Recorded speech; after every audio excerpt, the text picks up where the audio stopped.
Oke, jadi dulu itu saya pernah punya utang kok, yaitu tahun 2019 itu saya punya utang 2,5 miliar, ya karena waktu itu bangkrut karena kita ada bisnis sama temen dan ternyata kita ada ditipu sama temen, dimanfaatin sehingga akhirnya kita mengalami kerugian totalnya 2,5 miliar. Nah, saat-saat itu kalau saya boleh ngomong itu saat-saat terberat di hidup saya. Kenapa? Karena saya nggak pernah punya utang sebanyak itu.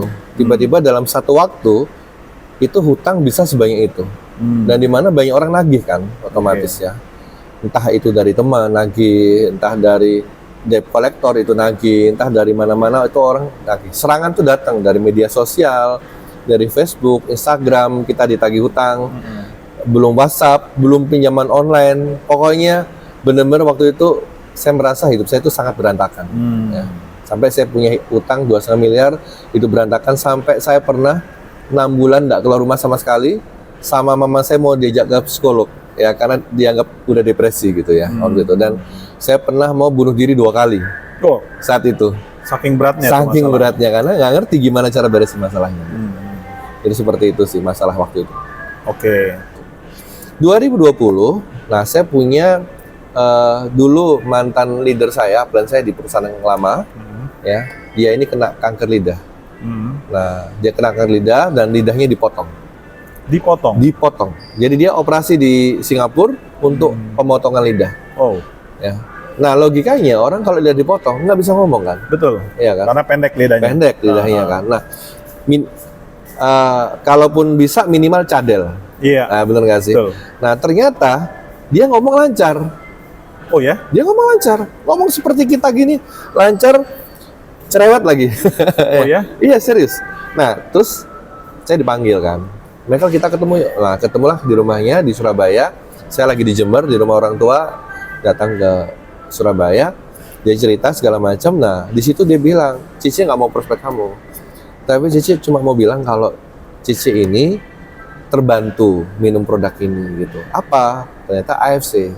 Dia minum produk AFC yang saya udah tahu sebelumnya. Apa? Subarasi. Subarasi dan usukusi itu. Iya, oke. Dan lidahnya tumbuh lagi. Hah? Yang benar? Iya, lidah tumbuh lagi. Tapi nggak sepanjang lidah kita ya kok. Dia mungkin tumbuh 1-2 cm. Oke. Sehingga dia bisa bicara. Nggak cedel. Makan pun normal. Jadi ada bisa merasakan pedas, sangat manis normal, gitu. Sangat normal. Dan ini orang sekarang di Surabaya dia punya yayasan kanker karena dia survivor kanker. Gitu. Dia bikin yayasan kanker itu di Surabaya. Ini mantan upline saya di perusahaan lama itu. Nah dari situlah mindset saya langsung terbuka. Oh ternyata nggak sama ya. Namanya MLM dengan farmasi itu nggak sama. Karena pikiran saya itu ya sama kan. Tapi ternyata di saat itu langsung terbuka. Tapi saya nggak bisa join. Kenapa? Ya kan habis bangkrut ya. Jadi nggak punya duit lah. Nggak ada duit dong. Iya. Beli satu paket ya nggak duit dari mana gitu. Bener nggak sih? Gitu. Jadi waktu itu cerita seperti itu. Waktu berlalu saya harus survive menghadapi utang-utang saya, ditagih sana sini segala macam. Sampai pernah satu hari itu saya diculik. Jadi teman saya telepon, bro, yuk kita ketemu. Karena kita mau beresin masalah ini biar ada penjelasan untuk ke depan gimana. Saya datang. Nah waktu itu saya pakai mobil sewa, mobilnya sewa. Nah sampai di situ ternyata dijebak. Jadi saya datang di sini. Ini teman saya di sini kolektor, ada orang Ambon, ada orang Papua, ada orang Jawa gitu ya. Mereka semua kumpul. Akhirnya saya dipaksa untuk bikin surat pernyataan untuk melunasi, padahal saya nggak tahu lunas dari mana, tapi dipaksa, ya kan? Nah, terus saya dipukulin. Jadi ini kafe, orangnya banyak. Terus saya dipukulin di sini, di sini, di sini. Waduh. Jadi akhirnya sama pemilik kafenya disuruh pulang kita. Udah jangan bikin keributan di sini, suruh pulang. Nah, saya kan sewa mobil. Jadi mobil sewanya itu disita. Diambil dirampas. Dirampas. Itu jam 1 apa jam 12 malam dan saya dibiarin di pinggir jalan jam 2 pagi. Dan saat itu Michael pun nggak berani lapor polisi. Nggak berani dong. Karena memang lagi banyak masalah. Nggak bisa gitu. Dan saya juga lagi dicari polisi kan memang karena teman saya yang dulu bisnis sama saya nggak terima dilaporin saya ke polisi kan. Memang lagi di jadi DPO. Jadi ada masalah-masalah yang bikin saya akhirnya punya masalah hukum ceritanya. Sehingga saya nggak mungkin datang ke polisi. Oh gitu. Gitu. Jadi makanya waktu itu benar-benar saya kayaknya gimana ya, hidup itu udah berantakan sekali. Nah, suatu hari ketika saya cerita ya, saya telepon keluarga saya minta solusi gimana. Mama saya bilang, mama udah nggak bisa bantu kamu lagi gitu. Kamu dari masalah kemarin-kemarin itu sudah habis banyak, mama udah nggak bisa. Papa saya juga udah bilang nggak bisa. Ya, tante saya bilang gini, aduh, kalau memang jalannya kamu masuk penjara, ya udahlah nggak apa-apa katanya gitu. Wah, saya rasanya kayak aduh hancur hati saya karena kok bisa kayak gini gitu ya. Saya sempat tanya ke adik saya, waktu itu adik kandung saya, dia bilang udahlah bang, nggak apa-apa lah bang, kalau emang abang harus masuk ke penjara udah nggak apa-apa. Jadi tambah sedih kamu. Tambah sedih dong kita akhirnya. Kayak udah nggak ada satupun orang di dunia ini yang bisa tolong. Oke. Itu benar-benar nggak ada jalan keluar waktu itu ya. Nah, jadi singkat cerita 2020 itu kejadiannya. Pas COVID. 2021 saya ketemu dengan teman lama. Di perusahaan MLM yang lama itu. Namanya Pak Agus Soeharto. Nah, waktu itu saya rencananya mau pinjam duit nih sama Pak Harto nih. Kan saya sama Pak Harto ini suka dikirimin foto-foto AFC, flyer, video segala macam gitu kan. Tapi saya skip gitu terus. Karena saya lagi buntu, nggak tahu harus gimana. Ada Pak Harto, saya chat, Pak Harto gimana kabar? Wih Mas Michael, ketemuan yuk, langsung diajak ketemu. Jadi saya dari Batu, saya tinggal di Batu. Saya tinggal di Batu itu orang tua saya aja nggak tahu saya tinggal di mana. Ya kalau sekarang kan udah tahu, tapi dulu semua orang nggak tahu. Kenapa? Karena kan saya lagi dicari orang, sehingga saya harus cari kos-kosan yang nggak perlu KTP. Jadi yang penting bayar, bisa tidur, udah gitu. Dapat akhirnya. Dapat. Nah tapi saya nggak pakai nama asli saya. Samaran. Iya, saya juga botakin rambut. Cambang dipanjangin semua, brewok gitu kan, biar orang nggak kenalin saya. Sampai sejauh itu waktu itu. Nah, saya ketemu Pak Harto, saya curhat lah masalah saya. Dia bilang gini, Michael, kamu kalau mau lunasin 2,5 miliar, kamu nggak bisa, kamu kerja ikut orang. Kamu nggak mungkin jadi karyawan. Kenapa? Ya sekarang kamu gaji 5 juta, utangmu 2,5 miliar. Ya. Jadi kamu hidup mati sampai 3 kali, nggak akan beres. Dia bilang gitu. Sampai bilang gitu. Nggak akan beres. Saya hitung-hitung bener juga gitu ya. Ya kan akhirnya saya tanya, terus harus gimana Pak Harto? Dia bilang gini, kamu kerjain AFC. Nah, pasti lunas utangmu lewat AFC. Dia bilang gitu. Terus saya tanya, tapi saya nggak punya modal. Terus dia bilang gini, kamu nggak usah ngomong modal sama saya, karena saya tahu kamu nggak punya duit. Iya. Saya cuma mau tanya, kamu mau lunas utang nggak? Mau. Tapi duit nggak ada. Lu nggak usah ngomong duit. Kamu mau lunas nggak? Mau. Oke. Nah, waktu itu saya sempat sama Pak Harto tanya, Pak Harto emang udah dapat berapa dari AFC? Terus dia bilang waktu itu 1 bulan 90 juta sampai 100 juta. Jadi saya berpikir, saya tanya gini, emang berapa lama nih bisa dapat 90 juta? Dia bilang 1,5 tahun. Nah, jadi saat itu saya langsung berpikir, wah berarti ada harapan nih, utang bisa lunas, benar nggak sih? Nah, akhirnya singkat cerita, kita berpisah. 2 minggu kemudian ketemu lagi sama Pak Harto. Waktu itu dia datang ke Malang, ke Batu, terus dia bilang ke saya gini, oke Michael, kamu sekarang saya kasih 3 titik. Jadi saya dijoinkan sama Pak Harto waktu itu 28 juta sekian lah. 3 titik ya. 3 titik. Nah, saya tanya, buat apa? Dia bilang, supaya hutang bisa lunas. Terus saya tanya, dia bilang gini, mungkin papa mamamu nggak percaya sama kamu, mungkin teman-teman kamu nggak percaya, tapi saya percaya. Gitu, kamu bakal bisa beresin hutang. Dia bilang gitu. Tahu dari mana? Feeling aja, dia bilang gitu. Oke. Nah, terus akhirnya saya bilang, saya ada permintaan kedua, boleh nggak Pak Harto gitu? Apa? Saya ini butuh motor. Jadi ternyata dia bilang, oke, kita ketemu lagi. 2 minggu kemudian datang. Itu ada motor di bawah, kamu bawa itu untuk operasional. Jadi saya waktu itu dipinjamin motor sama Pak Harto gitu. Pinjamin motor untuk prospek. Saya pikir ngerjain AFC, ya kan? Itu gampang. Sorry ya. Karena saya lihat di YouTube kan, wah ini setahun dapat 1 M, setahun dapat 500 juta. Wah, kita kan happy dong. Wah, berarti ini gampang nih ngerjain AFC. Tapi ternyata dengan latar belakang saya nggak gampang. Betul. Kenapa? Karena nggak ada satupun orang percaya. Saya nggak bisa lagi prospek keluarga, nggak bisa lagi prospek teman, kenalan, nggak ada. Akhirnya suatu hari saya punya teman kasih saya daftar nama properti. Jadi dia itu kerja di properti, listingannya dia itu ada 400 nama, dikirim ke saya. Nah, saya disuruh prospekin ini. Jadi saya online. 2021 itu saya chat, telepon, chat.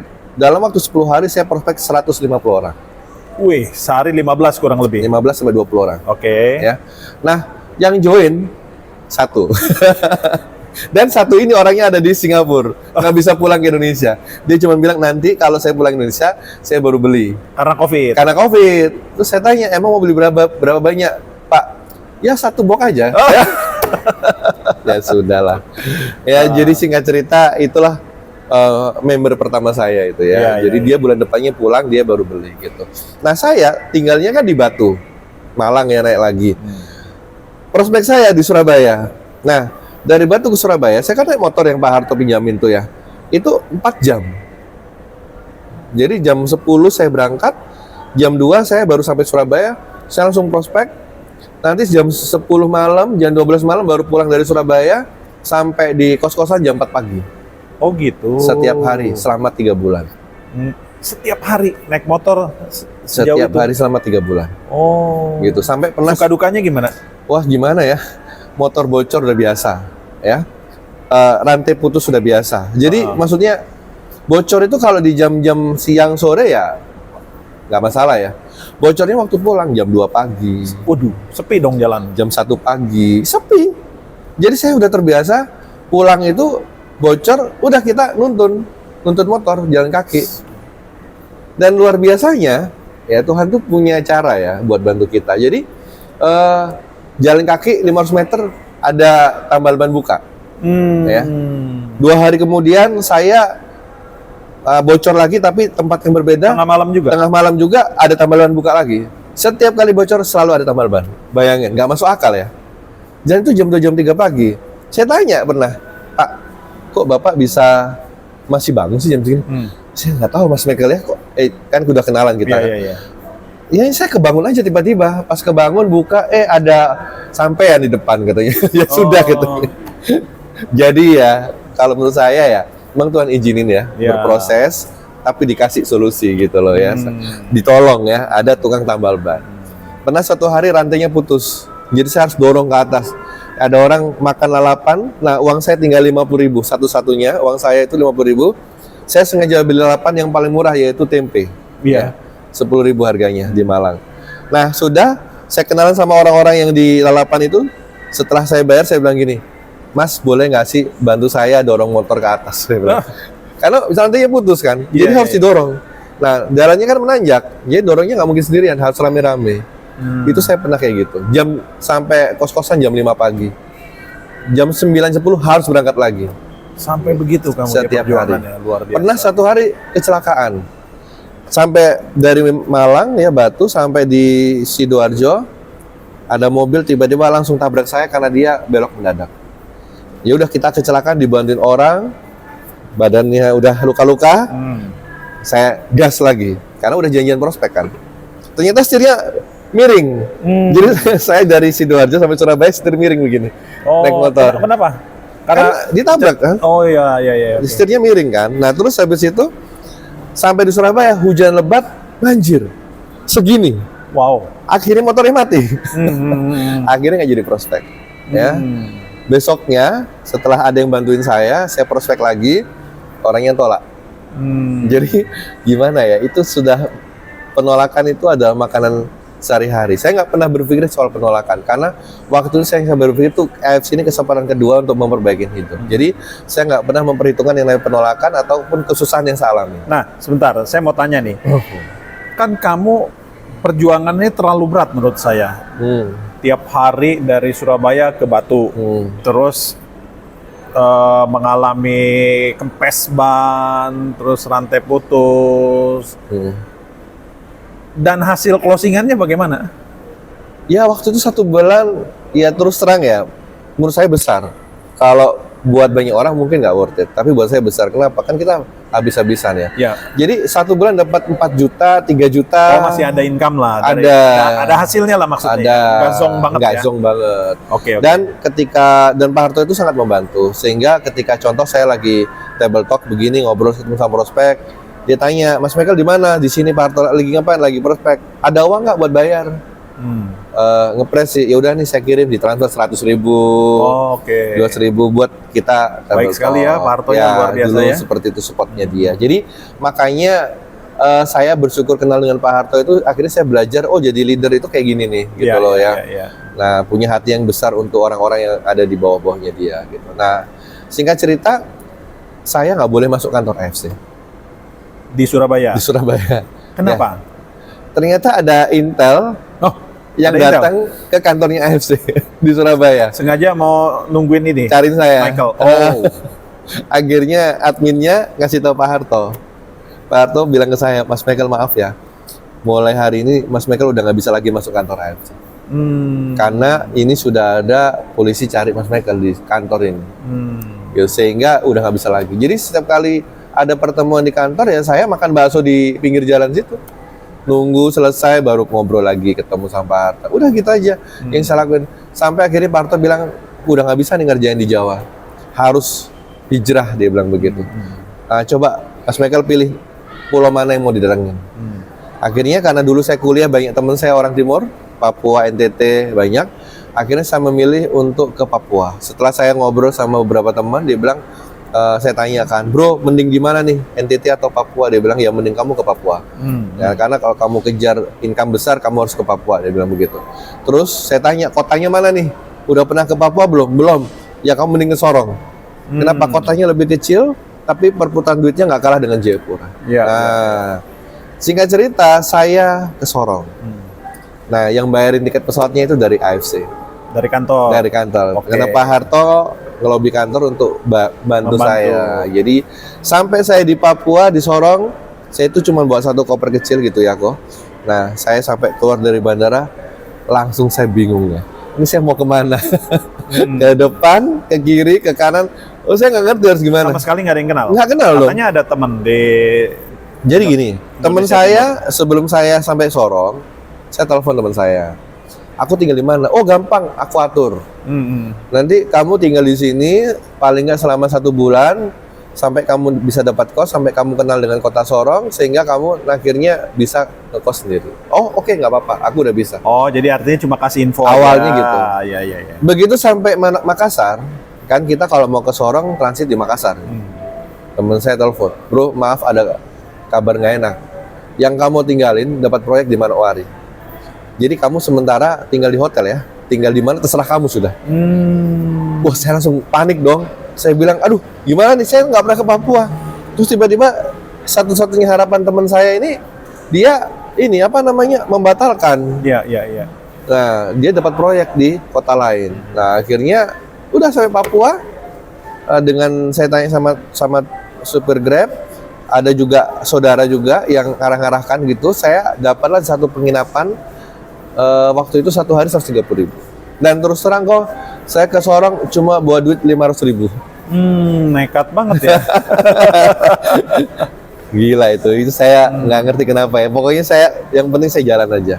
Nah, saya bayar nih 1 hari nih 130.000 kan. Iya. Jadi saya hitung kalau 150.000 berarti hanya untuk 3 hari. Iya. Ya, 3-4 Belum makan hari. tuh. Belum makan kan. Terus setelah saya bayar sehari, saya bilang sama yang punya penginapan besoknya, Kak, boleh nggak kalau saya bayar 2 minggu sekali? Terus dia tanya, loh kenapa gitu? Saya ini dari kantor gajian 2 minggu sekali. Loh ya kerja di mana? Di perusahaan farmasi. Saya di sini disuruh survei. Nah nanti saya 2 minggu sekali, 2 minggu lagi baru ditransfer duitnya. Saya bilang gitu. Padahal kan maksudnya kita cari cara supaya kita ini bisa survive gitu kan. Saya bilang seperti itu. Terus ditanya, kopernya mana? Ada di dalam. Baju di dalam, aman. Oke sudah ya, deal kita 2 minggu sekali gitu. Jadi menurut saya itu rencana Tuhan ya. Kenapa? Ya sekarang logika. Kok misal punya penginapan. Terus ada orang nginep di situ baru 1 hari dia bilang, boleh nggak sih aku bayar utang 2 minggu sekali? Nggak boleh dong. Iya, kenal juga enggak kita. Nggak. Iya. Harusnya gitu. Harusnya gitu. Ini orang boleh loh. Tuhan menyediakan lagi itu. Bener. Luar Gila biasa, nggak sih? luar biasa. Nggak masuk akal kan. Nah udah nih. Sekarang masalah pertama udah beres, yaitu penginapan. Makan sekarang. Ya karena itu kan penting kan. Ya. Nah jadi saya setiap kali prospek itu saya melakukan yang namanya canvassing waktu di Sorong. Jadi kenalan dengan orang baru. Saya ketuk pintu dari pintu ke pintu, saya ngobrol sama mereka. Itu terus habis itu kalau habis ngobrol pindah lagi rumah sebelah. Jadi satu hari itu saya jalan kaki itu 7 kilo, 8 kilo setiap hari. Dan Papua kan panas banget. Ya sudah, saya nggak peduli. Jadi saya harus, yang penting coba ngerjain KFC. Nah, jadi waktu itu kalau saya lapar, ya, saya kan ada kue, ada 2 kue, ada 2 aqua. Satu aqua saya tinggal di penginapan, satu aqua saya bawa. Nah, kue ini saya masukin kantong. Jadi kalau saya lapar, saya makan kuenya itu sedikit, saya sobek, saya minum air putih. Jalan lagi, lapar lagi, kuenya lagi dipotong sedikit, minum air putih, jalan lagi. Nanti 2 jam, lapar lagi karena jalan kaki kan, gampang lapar. Jadi itu 2 kue itu harus untuk 1 hari. Sampai begitu ya Michael ya? Aqua itu 1. Oke. Gitu. Dan itu saya lakukan konsisten. Gitu. Nah, 1 hari pernah ada warung Lumajang ya. Jadi Lumajang itu sebelahnya Jember. Nah, saya pikir ini sama-sama satu kota nih. Aku makan di sini gitu kan. Saya itu 15.000 masih ada nih, 15.000 nggak ada masalah makan di situ. Ternyata kenalan sama orangnya.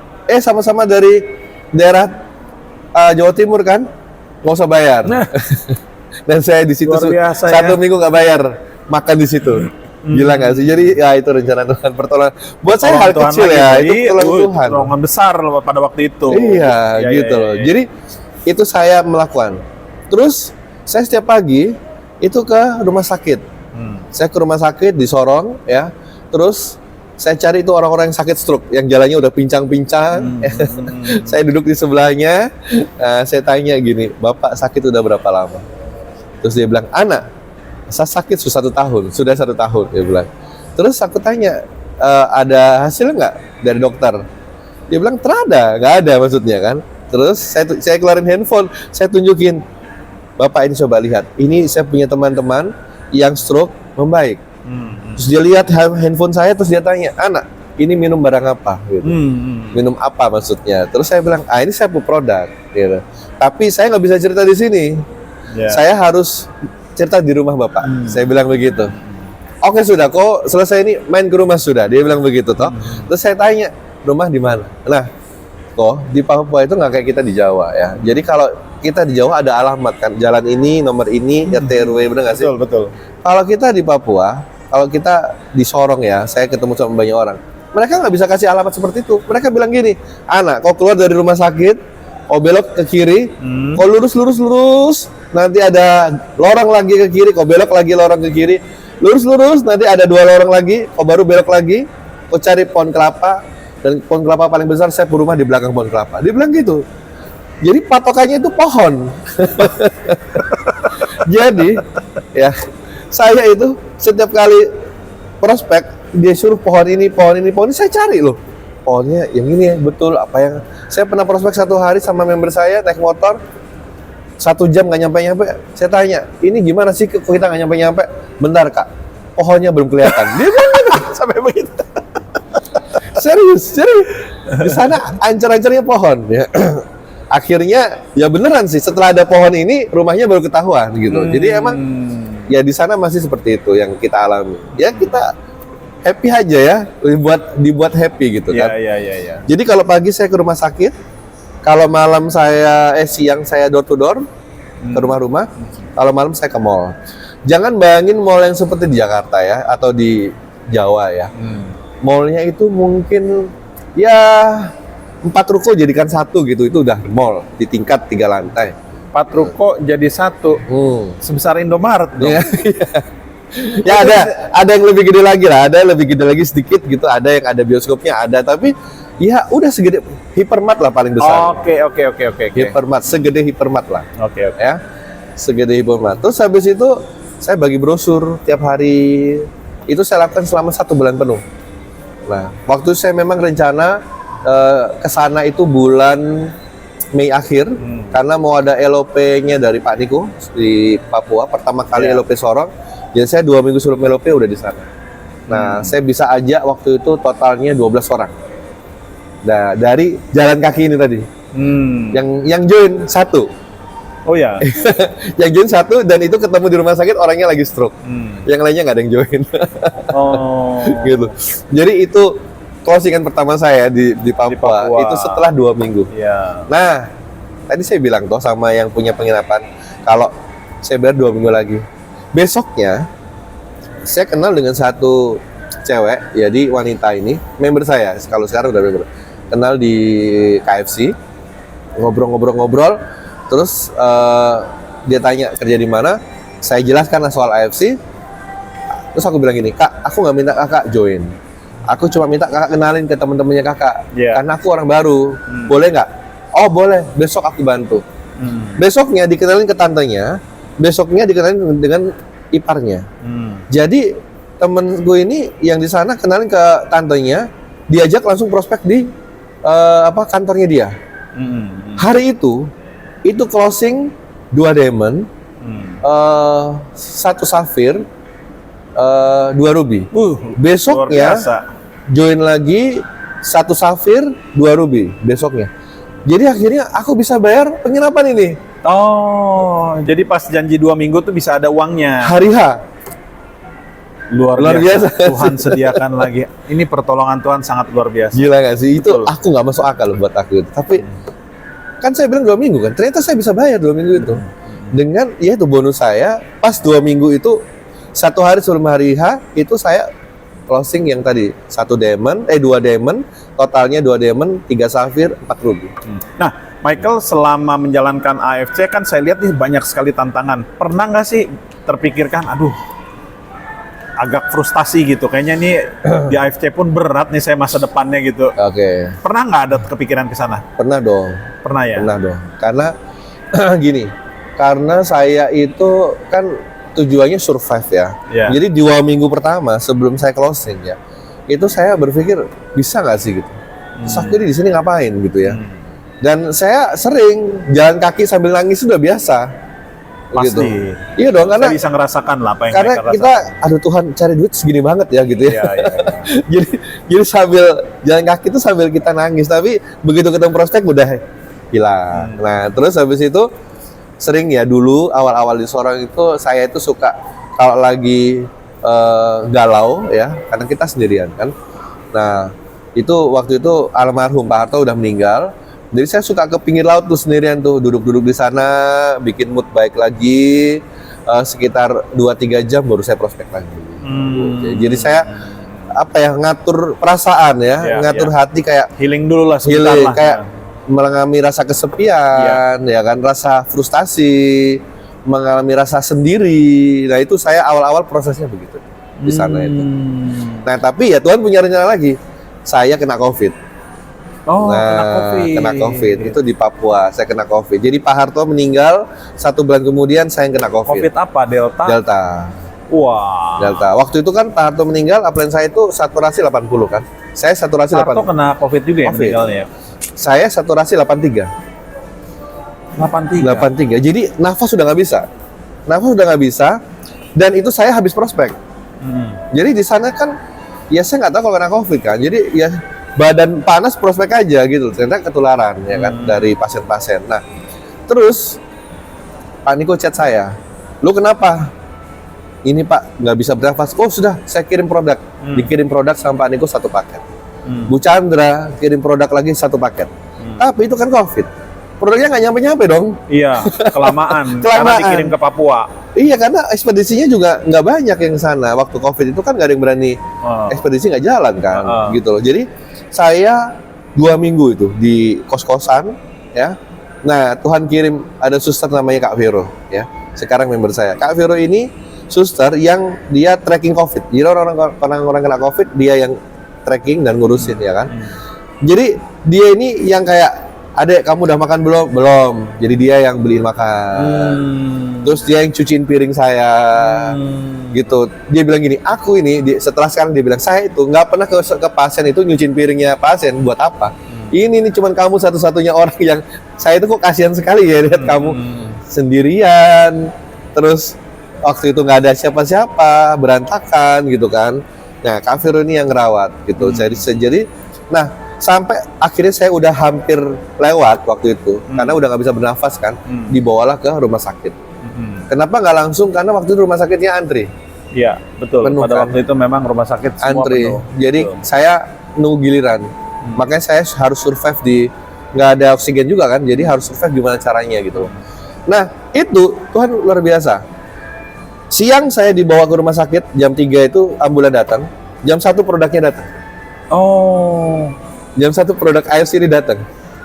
dari yang kiriman Niko. Iya, itu 2 minggu loh baru nyampe. Baru dua minggu baru nyampe ya. Padahal normalnya dari Jakarta ke Sorong ya 4 hari 5 hari. Harusnya. Ini 2 minggu baru. Karena nyampe. ekspedisi pada nggak jalan. Oke, terus? Nah, sampai di rumah sakit, akhirnya saya dikasih obat COVID Avigan itu. Nah, saya bisa konsumsi Suba Utsu. Nah, itu mujizat lagi. Jadi, kan biasanya orang itu kan prosesnya lama ya untuk pulih dari COVID ya. Itu saya 1 minggu udah lepas oksigen. Minum Suba dan Utsu kan waktu itu. Saya minum Suba, ternyata progresnya cepat. Ya. Ya kan? Progres cepat, 1 minggu udah lepas oksigen, dokternya bingung. Dia tanya, kamu minum suplemen apa? Enggak dok, saya bilang enggak, karena takut marah dokternya kan, jadi saya bilang enggak dok. Oh gitu ya. Nah, hari ke-10, saya ngomong sama Kak Firo, Kak, saya minta pulang ke rumah sakit. Adek, nggak boleh, belum 2 minggu, harus 2 minggu dulu baru boleh pulang, katanya gitu. Nah, di Papua ya, kalau mungkin kan kalau kita di Jawa, rumah sakit COVID itu kan diisolasi. Di sana enggak. Keluarganya boleh masuk-masuk, suka-suka. Oh. Di sana itu. Jadi ada yang sudah 16 hari, ada yang udah 21 hari. Dan aku 10 hari udah pulang. Wah, itu luar biasa itu. Bentar, ngomong-ngomong masuk rumah sakit duit dari mana? BPJS kan. Oh, ada BPJS. Ada BPJS, Oke, teman-teman. Dan juga waktu itu COVID kan ada subsidi dari pemerintah juga. Oh iya, ya betul, kan. betul. Nah, waktu itu saya bilang itu loh, pemulihan keluarga terjadi waktu COVID. Kan saya udah nggak bicara nih sama keluarga saya. Sama mama saya jarang, sama papa saya enggak, sama adik saya enggak bicara. Jadi begitu saya ini kena COVID, waktu video call kan, itu kan saya benar-benar udah kayak udah mau lewat lah ya. Iya. Wah, itu pada nangis-nangis semua itu video call. Nah, disitulah baru pulih kita komunikasinya. Jadi memang menurut saya gini, kita ini kadang-kadang ngalamin sesuatu itu emang Tuhan udah atur ya untuk fase ini. Jadi di situ saya sama papa saya, sama adik saya itu rekonsiliasi. Kan saya cerita kalau mereka itu udah kamu masuk penjara aja gitu, paham gak sih? Iya. Itu saya kesel, kecewa, kepahitan lah saya bilang ya. Tapi ketika COVID itu Tuhan pulihkan. Pulih semuanya. Gitu. Ini luar biasa, ini menarik sekali nih Michael, karena yang dibereskan oleh Tuhan itu dibongkar satu persatu kamu, dibereskan. Betul. Ini dari cerita yang kamu ceritakan ini saya sangat kagum dengan cara Tuhan loh. Luar biasa memimpin Michael. Oke, lanjut ya. Jadi itu ya, pemulihan keluarga terjadi saat COVID. Jadi ternyata ada benang merah ya. Kita ini kalau mau diberkati Tuhan tuh harus beres dulu. Gitu loh ya kan, yang saya dapat sih pelajarannya di situ. Nah, pasca COVID, saya prospek lah teman-temannya Suster Vero ini, semua satu puskesmas semua diajak ke sana sini. Nah, ternyata lewat Suster Vero ini saya 3 bulan Toreda. Itu income udah semakin bertambah pada waktu itu. Bertambah waktu itu. Itulah saya bisa dapat 1 bulan 19 juta waktu itu. Udah bagus ya. Udah happy dong, happy banget gitu ya. Lewat Kak Vero ini tadi gitu. Jadi memang di satu-satu ya dituntun sama Tuhan ya. Proses dari awal mulai join AFC sampai mendapat 19 juta itu berapa bulan? Oh gini, cukup panjang waktunya. Kalau saya 3 bulan proses di Jawa kan. Jadi Mei itu saya start ke Papua, Mei akhir ya kan. Ya kita ngomong bulan Juni ya. Juni, Juli, Agustus. Waktu itu anuarengnya bulan September ya kan? Oktober ya. Yang sebelum November ini. Ya. Oktober ya. Nah itu sudah berarti Oktober itu. Jadi dari Juni sampai Oktober. 5 bulan. Selama di Papua. Toreda. Kepotong COVID 1,5 bulan. Oh ya, potong COVID. Cukup cepat berarti. Luar biasa Tuhan bekerja nih. Iya. Oke, terus gitu. Dapat Toreda.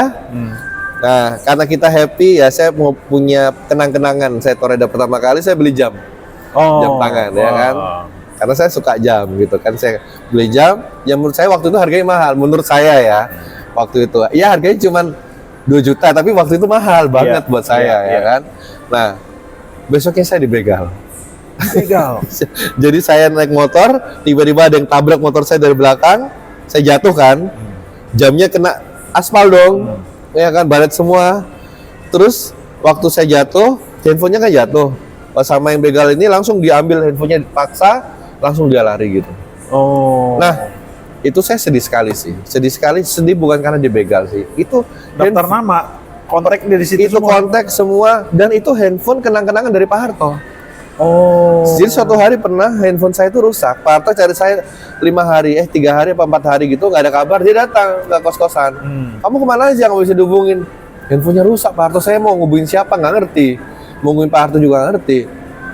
Terus ya udah, ayo beliin handphone. Jadi sama dia beliin handphone tuh. iPhone 6 gitu, harga 2 juta lah. Dia beliin saya. Jadi itu kenang-kenangan saya tuh sama Pak Harto. Jadi waktu dia meninggal, ya ini nggak boleh hilang karena ini satu-satunya peninggalan dari beliau ya. Dan ternyata itu hilang juga. Jadi saya sedihnya karena itu kenang-kenangan gitu. Ya, ada nilai sejarahnya lah ya. Nilai sejarahnya gitu. Nah, jadi saya dulu kalau kangen sama Pak Harto, ibaratnya kan saya ini nggak punya upline. Upline langsung saya kan Pak Harto. Habis itu Bu Chandra dan Dr. Yudi ya kan.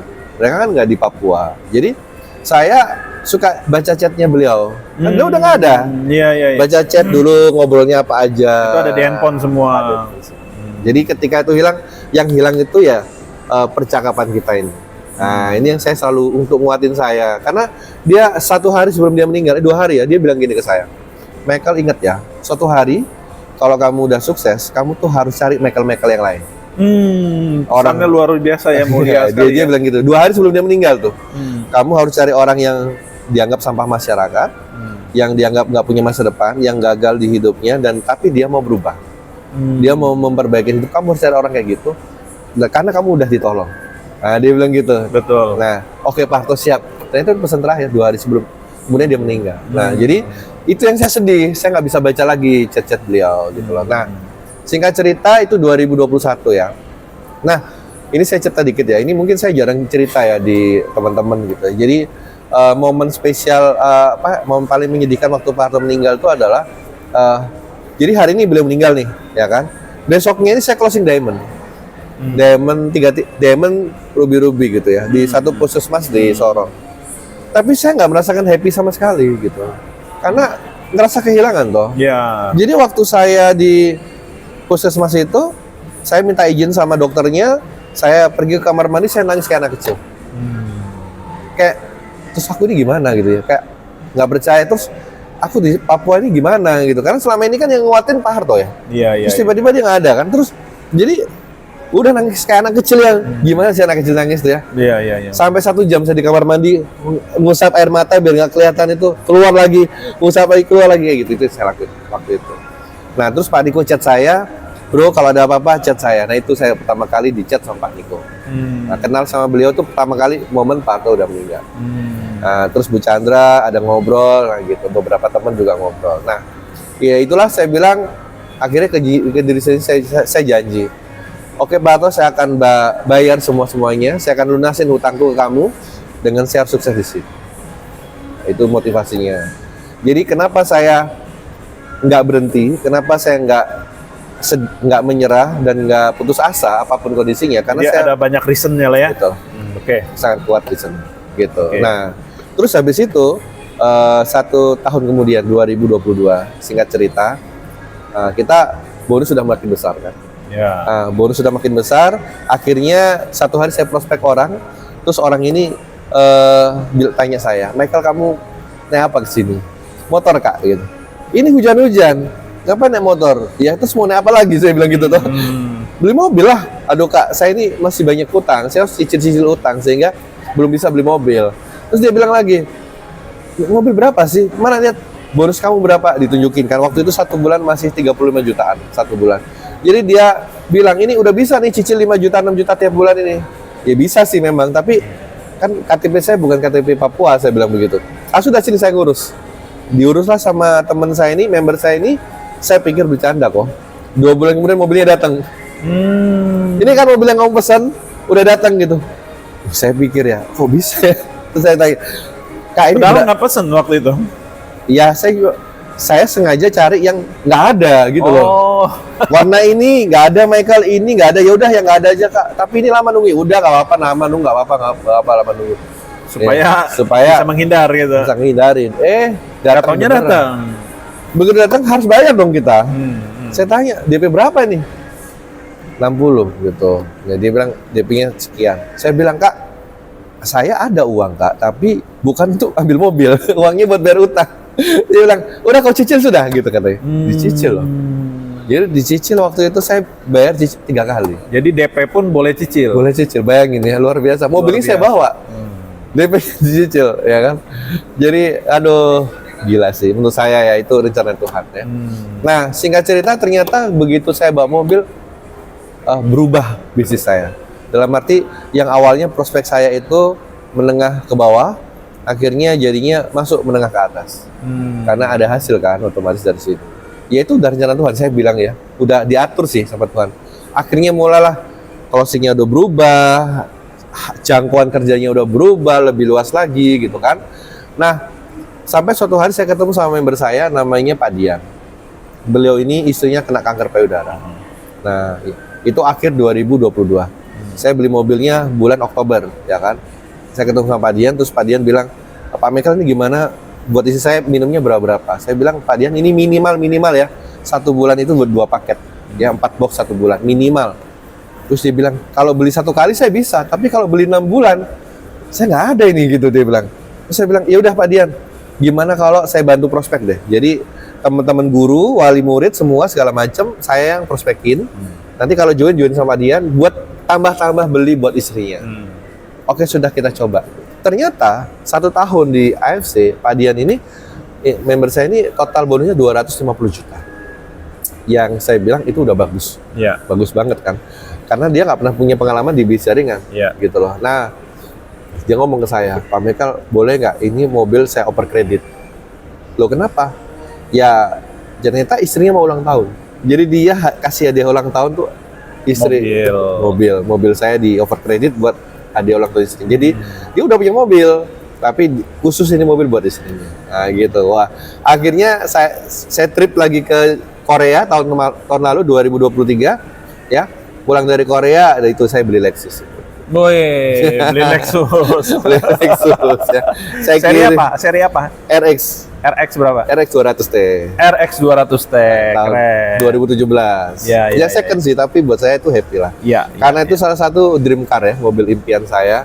Saya bisa punya Lexus itu. Yang saya bilang saya ada di titik ini tuh nggak pernah terbayang sebelum. Nggak pernah. Kenapa? Ya karena dulu tujuan datang ke seorang hanya survive. Ya kan?